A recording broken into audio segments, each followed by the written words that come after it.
প্রদীপের নিচেই অন্ধকার ৯ বছর ধরে নাগরিক সুবিধা বঞ্চিত ঢাকা দক্ষিণের বর্ধিত 18টি ওয়ার্ড পারাপারের ভরসা বাসের সাঁকো জলাবদ্ধতায় চরম দুর্ভোগ। যদি কোনো অসুস্থ হয়ে যায় হসপিটালে পাঠাবো, আমাদের এমনও কোনো অবস্থা নাই। ওদিন একটা বাচ্চা পড়ে গেছে, এখানে অটো থেকে বাচ্চা সহ মা পড়ে গেছে। পাইপের উপর দিয়ে মানুষজন আসতেছে, রাতে একটা লাইট নাই। আমরা ট্যাক্স সবই দিতেছি, কিন্তু আমরা ওই সুযোগ সুবিধা পাচ্ছি না। যান আর জনজটে ক্লান্ত রাজধানী ঢাকাকে বাঁচাতে পদ্মা মেঘনার ওপারে বিকেন্দ্রীকরণের তাগিদ। মানুষের অন্যান্য জায়গাতে জব অপরচুনিটি থেকে শুরু করে শিক্ষা, স্বাস্থ্য সেগুলোকে ছড়িয়ে দেওয়া, তাহলেই যে ঢাকামুখী মানুষের যে জনস্রোত, এই জনস্রোত কমে আসবে। দেখছিলেন প্রধান শিরোনাম, দুপুরের সময় সঙ্গে আছি আমি আলিশা ইসলাম। এবার অন্যান্য শীর্ষ সংবাদ। দেশকে অস্থিতিশীল করছে হতাশাগ্রস্ত একটি গোষ্ঠী, বললেন মির্জা ফখরুল।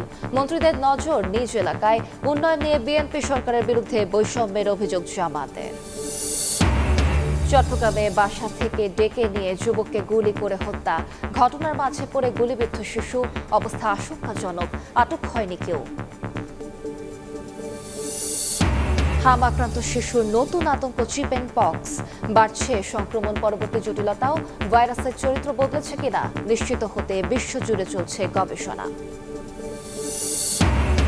ডিমের দামে আগুন, ডজনে বাড়ল 10 টাকা, সবজির কেজি 7 টাকার ওপরে, ঊর্ধ্বমুখী চিনিও। জ্বালানির মূল্য বৃদ্ধির অজুহাতে দাম বাড়ালে গ্রহণযোগ্য নয় বললেন মন্ত্রী।